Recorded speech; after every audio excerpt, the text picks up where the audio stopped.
Welcome to the Even Better podcast, where your host, Sinikka Waugh of Your Clear Next Step, brings you exciting content about making communities better by helping people get even better at work. Welcome, everyone. Thank you so much for joining us today for this edition of the Even Better podcast. This is Sinikka Waugh, and I'm so delighted to welcome you back and to welcome back our guest, Mel Worrel-Johnson. Mel, thank you so much for being here again today. We are just always delighted to have you with us. Thank you. Thank you, Sinikka. The feeling is mutual. Is just so much fun. So this is the Even Better podcast. This is part of our ongoing mission here at Your Clear Next Step to help us all have better workdays so that together we can co-create better communities. And for those of you who don't know Mel, you've got to just jump on our website, go out to yourclearnextstep.com, go to the team about us and our team page and scroll down to Mel's picture and you'll see a bunch of little podcast icons and you can click on any of them because Mel's been a guest with us before. Mel does so much with our organization. And it's just such a joy. And that is just a fraction of the amazing things that Mel does. She is a leadership coach, an executive coach. She helps people transform their lives. She brings people forward. She helps people move to where they're going to be next. Her day job has her with Your Leadership Group, and she spends a lot of her time with us facilitating, training, moving people forward in coaching. She's a certified coach with the International Coaching Federation, and I know that she adores spending time with her husband and her dogs as well. And I'm just so delighted that in all of the busy things that she does with her life, she spends time with us.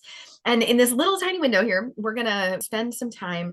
This is a quick hit coaching session, a Changemakers podcast episode, where we're going to talk about a thing that I know Mel is passionate about. And Mel, you have expressed to me multiple times your passion about the coaching mindset. So today's topic is 4 factors of the coaching mindset and why it matters. But why the coaching mindset? Why are you so passionate about the coaching mindset? How have you seen it play out in your life or in the lives of those you work with? Great question. And yes, passionate is an understatement. If I could have like balloons popping up on my screen, they'd be popping up because coaching is and will continue to be and build over the next decade the change maker in leaders, right? So if you think about how leaders show up and when they have a coaching mindset, it means that they ask questions first. They leave assumptions at the door. They're neutral in their language of making sure that they're meeting their staff, their peers, their leader where they are. We talk about unconditional positive regard. A coaching mindset has UPR, right? I call it UPR because it's way less of a mouthful. And people who have a coaching mindset, they have different relationships and the trust that they have with all the humans in their world, whether it's coworkers, colleagues, bosses, networks, their family. Those conversations are different because of how they lean into the conversation and taking a coaching mindset or a coaching approach to every situation. Yep. Love it. Love it. So we're going to talk quickly, and this is a bite-sized session. So if you're just grabbing a quick lunch or you've got a very short commute, you've got time to listen to this one. We're going to talk about 4 factors of the coaching mindset and why it matters. The first one, and I've heard you describe this before, it's about being in the moment and meeting people where they are. Let's unpack that a little bit. What does that mean to you, that in the moment, meeting people where they are? So here's the first thing I would say about those first 3 words, in the moment. How often are we truly in the moment where our mind and our presence are truly in the space where, Sinikka, I'm in the moment with you right now, right? I'm here. We're having this conversation. I'm removing distractions. I made sure before I jumped on the call with you, I could be in the moment with you, right? And in the moment, super powerful words about how do you move yourself to be in the moment? What do you need to do for yourself prior to a one-on-one with a coworker or a team member, a conversation with your leader? What do you need to be in the moment? Being present is part of that. The other thing I think about being in the moment and meeting people where they are is, how do we lean into open-ended questions where we leave space to truly understand where the other person is, where we think about our questions as curious inquiry. As coaches, we always talk about curious inquiry and being in the moment with our clients or the person that we're working with.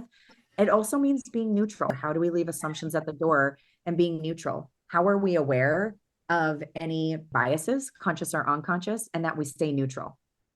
That in the moment, that being present, that being mindful, and this is why there's such a beautiful overlay I think about the way that Changemakers curriculum is assembled and the way it's put together, right? We start with emotional intelligence. You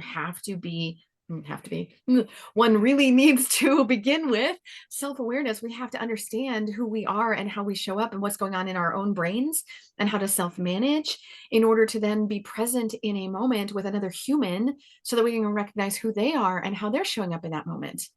Because otherwise we can't meet them where they are. I can't even see you if I'm in my own way or distracted a mile a minute with all the bazillion things going on in my own brain. Mm-hmm. Yes, like you circled that up and tied it in a bow so nicely. It also makes me think about language we see all the time online, whether it's from Simon Sinek or anyone, about most people listen to respond and they don't listen to hear. Those who truly show up in the moment and meeting someone where they are, they're truly listening to hear and not making an assumption or having a response ready when they haven't heard the whole situation or scenario that's being presented. So that coaching mindset and that coach approach, really beginning with that coaching mindset, which is what we teach in that's the 7th module. It's the second to last one. And you've just recently taught that with one of our cohorts, and it's coming up again with another cohort here shortly. But it's meeting them where they are in the moment and helping people unpack that. And the second factor of that, and I want to make sure I get the words right here, and you've talked about this before, there's like this balance, these two concepts of transactional and transformational coaching. So help us understand that transactional coaching and transformational coaching. What does that mean, Mel? Sure. And from my lens, when I think about transactional and transformational coaching, when you meet your clients or your team members, as however this works, you recognize in that scenario, whether it's a transactional coaching moment where it's about what's going on and how are they going to move forward, right? It's the what and the how of what's going on. Solving, right? Solving a problem or a current scenario is where they're at. When I think about transformational, I think about going deeper in the who. So this is where you're peeling back the onion and you're getting really real, right? You're getting to the part of the onion that makes you cry a little bit, right? Like it's the meat of it, it's the heart of it. And transformational coaching is when you have a relationship, your trust is really high, and the client says, this is what is going on, and this is how I think I need to move forward. And where it's really coming from is a value or something that's going on inside within them that they connect the dots all the way through to the who, and the who being that internal driver. That's something that's either giving them resistance or moving them forward, or that awareness of this is a need or a value, or this is a standard that I have set. Informational coaching happens when the who is surfaced, brought to awareness. It's the whole person. It's solving the underlying problem and the depth. The image I think about, we all have seen the iceberg image, right? And we can see above the iceberg. That's the what and the how. It's the things that are right on the surface that we can see it. We can pull it out. It's very quick. The transformational part happens under the water, the part under the ice that if we allow and we share, it's beautiful. And transformational coaching likely doesn't happen the first time that you have a conversation or the first time that you integrate a coaching mindset in to a one-on-one with the team member. It's built over time and as trust and the relationship grows. I'm thinking about how this would play out, and someone that I have built a relationship with, someone who is a leader to me or a trusted peer or a mentor. So many times, and in the Changemakers curriculum, when we're talking about this coaching mindset and this coach approach, it is not necessarily that in this curriculum you are training up formal certified coaches. You are a certified coach and you are a coach, you're a practitioner in this discipline. But when we teach these classes, it's not about let's go make someone a certified coach. We're talking about these habits and these ways of leading and these ways of interacting with other humans that help you build trust and build trusting relationships with the people around you. If you're a formal leader or an informal leader, if you're a project manager and people trust you and you build trusted relationships with the dotted line direct reports that you have, right? Okay, so setting up that context. Now, let's play that out in a relationship. Let's play that out. And I'm thinking about as a human and in the workplace, I build a trusted relationship with someone who has, I'm an employee in a workspace, and someone has modeled for me a coach approach or they've got this coaching mindset. And over time, they've said things to me that have been maybe transactional in the moment coaching. Hey, Hey, Sinikka, what results were you expecting from that interaction? And when you had that moment, how did you expect that to turn out? What were you thinking? And how do you think you'll interact with that next time? And what results would you expect next time? And we have these moments. And at some point, I have a relationship with them that would allow me to then think even to myself, what would they do? What questions would they ask me? And I can move myself to hey, wow, I'm moving into a trusted relationship with this person, and I want to ask myself the questions that they would ask me. And I want to get to, why do I do these things? And how can I get even better at being my own human before I do dumb stuff, right? Before I put my foot in my mouth. Yes? Absolutely. It's moving from how do you want to do that differently next time, or what's coming up for you, to being able to, even in the moment, say, where is this coming from? What's the underlying resistance? Or is this a value of mine that I feel is being challenged, that it's building a wall or lowering a wall, right?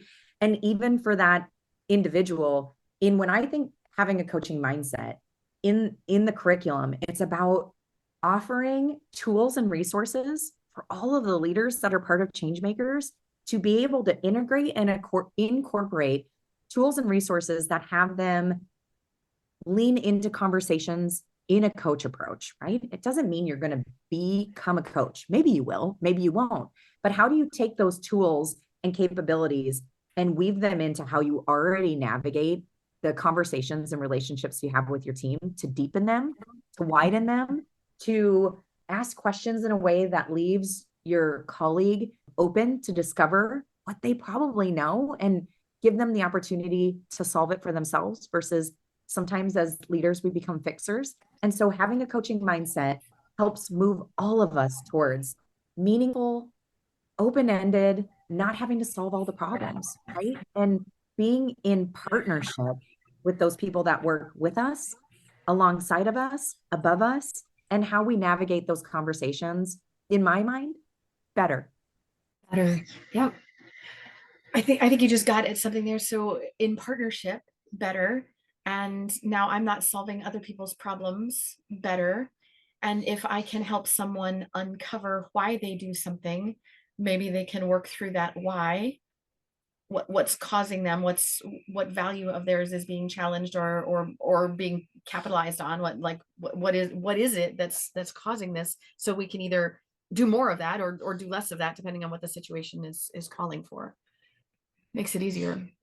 All right. So, and that's building into then the third thing, which is the power of relationship and trust. So this is all about building relationship. Why, aside from the obvious, I personally believe that we were built for relationship. I personally foundationally believe that we as humans were built to be together. But let's talk about the pragmatics of it. What have you seen in your career? What have you seen as results? Because part of changemakers is to put the good of the business first, right? To return business value in addition to making authentic human connection. What's the value of relationship and trust? Can you put a monetary value on Oh man, we can. That would be a much longer discussion. And it? think about the costs to businesses that have consistent churn, that their retention of employees is really low. When you think about businesses that invest in people and know that because of their people, their businesses thrive, they sell more, they produce more, they have better teamwork and culture because they really lean into their people. I have always believed that people stay because of people, or people leave because of people. So are you a person in your team that is adding value and creating relationships and trust where you have followership? We talk about followership and change makers all the time. Like, do you have people that would run through walls for you, and you would do the same for them, and they know it, right? I think about relationship and trust. I use the trust bucket analogy. Are you adding water to the bucket? And you add water one drop at a time. This isn't like a faucet that you like pour it in and turn it on high. We add trust one drop at a time. But guess what? We can kick over that bucket in one action and behavior. We can kick over that bucket in one full swoop. And while you may turn the bucket back on its side, right side up, and start putting drops in again, I suspect there's a crack at the bottom that for every drop you put in, maybe half or three quarters of it stays. So you have a slow leak. How do we make sure that we cherish those relationships and realize that we get things done through people and with people. Man, trust for me, I think of like there's a Coach U sphere of influence triangle that talks about trust is built or diminished by our intentions, right? Our intentions, by the words and the things we do. And it's built by the relationship we have. And either those things are growing and our trust is growing, or those things are not there and our trust is shrinking. What we do, our actions and behaviors absolutely are beyond measure more important than what we say. They need to match, but are what we doing, are the actions and behaviors we show our team and the things all help with anything. And yet there's a menial task that has to get done and you're in your office because you have to send some emails. Do you lean in and help the team? Do you show your people and invest in your people that you are constantly adding trust to the bucket and showing your team over and over again and your colleagues, your peers across verticals that you're all in? And this is people first. The power of relationship is people. And without people, man, everything stops. Yep. I love it. I love it. So let's get to the fourth one. But before we do that, if you have just tuned in, you got to go back to the beginning because we're here with Mel Worrel-Johnson, and we were talking about the 4 factors of a coaching mindset and why it matters. We started with being in the moment and meeting people where they are. And we talked about then the difference between transactional and transformational coaching and the power of relationship and trust. And we're moving on to the 4th one now. And this one I just love. This is near and dear to my heart. So coaching is change. Unpack that for us, Mel. Coaching has changed for me is that, are we constantly sharpening the saw? Are we always open to trying something new or not being stuck in this is how we've always done it? Something we say in change makers is, I have not arrived. How do we ensure that we constantly have a mindset that whether we are new in business or the CEO of an organization and anywhere in between, that the moment we have that time where we say, I've arrived, man, how do we look in the mirror and realize that coaching is change? Who are your accountability partners? Who are your thought partners? Who are the people that challenge the status quo in an appropriate way? And what I mean by that, what have we learned from what we've done? I know that we've always done it this way. What else do we need to consider? Who are those people that bring a coach approach to you, or that you bring a coach approach to them? And you can do that because you have a relationship and trust and you've built it over time. And coaching is change. Man, I'm going to say it one more time. Coaching is change. A coaching mindset, whether you have a professional coach that you work with, or you and your colleagues take a coaching approach or a coaching mindset in your offices, coaching is how we keep each other sharp. It's how we make sure that we never think that we don't have additional things that we can do to be even better. Coaching is indeed change. I came across, I was at a networking event last night, Intentional Connections, and just a really, really beautiful program that exists here in Central Iowa and is going to be expanded out to other places. And one of the things they had us do was look at our phones and do the LinkedIn thing. And so my LinkedIn profile came up again. And I was reminded again that my LinkedIn profile leads with relentlessly positive, right? Relentlessly positive in pursuit of even better, right? I am relentlessly in pursuit of even better because we can continue to change. We've never arrived. And this whole idea of coaching, why did I build a practice that surrounds me with people who are coaches? My 23 closest friends and colleagues are all coaches who are iron sharpening iron, right? We are all working to help each other get even better. And that whole idea of coaching each other so that we don't get complacent, so that we don't get stale, so that we don't ever look each other in the eye and say, ha, you made it. I made it. We got there. We've arrived. We are as emotionally intelligent as we're ever going to get. No. We got to keep getting better. Yeah. I know that's where innovation comes from. That's where forward movement comes from. That's how we respond to the changing dynamics of tomorrow, to today, to 5 minutes from now, when the technology is going to change and the needs of the customer are going to change. If we're not keeping each other sharp through coaching, I don't know how else we do it. Yeah. And the other thing that just hit me while you were saying all of that, and I'm sitting over here like nodding my head, right? yes, yes, yes, yes, yes, yes, is coaching happens in 5-minute water cooler talks to 1 hour in-depth conversations, but it doesn't happen in a moment. It happens over time and it happens over the relationship.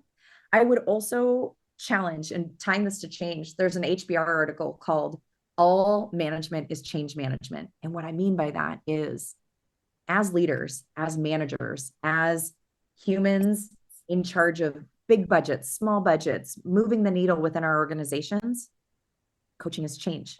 All management is change management. That is a loop.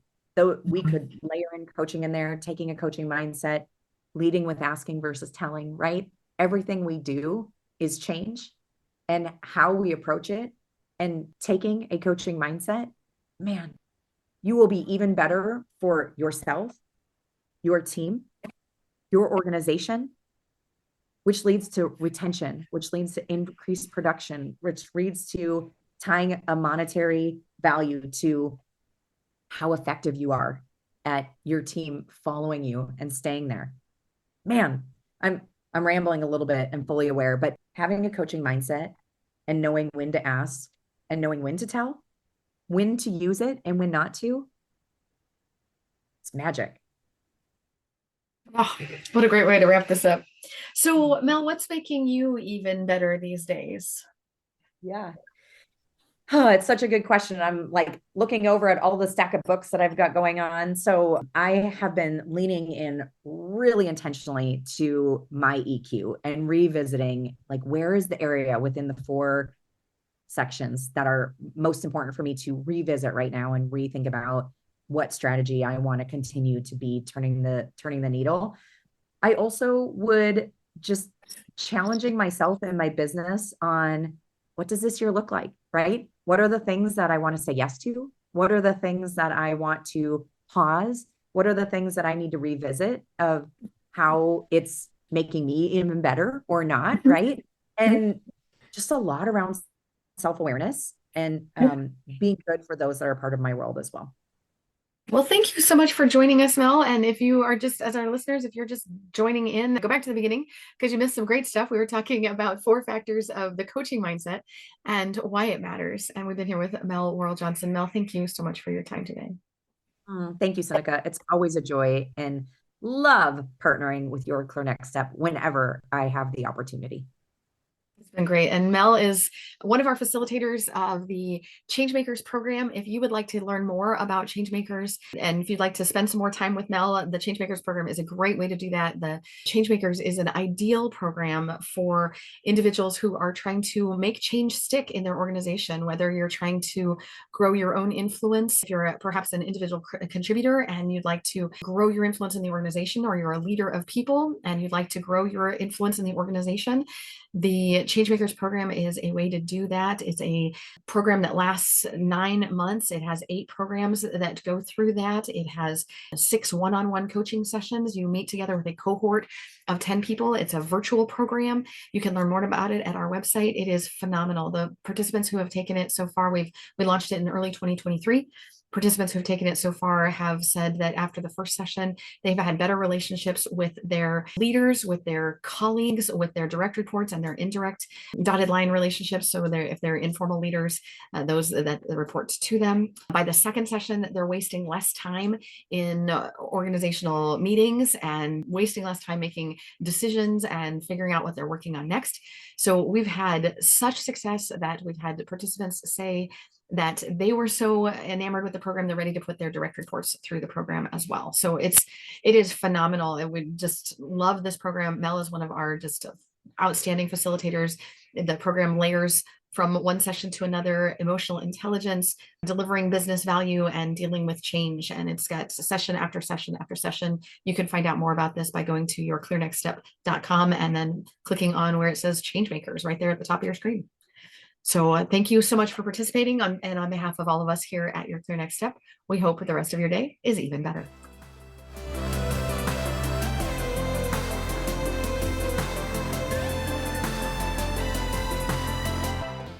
Thank you for tuning in today. The Even Better podcast will be back with more content soon. But in the meantime, subscribe to our podcast or check out our website at yourclearnextstep.com for more information. See you next episode.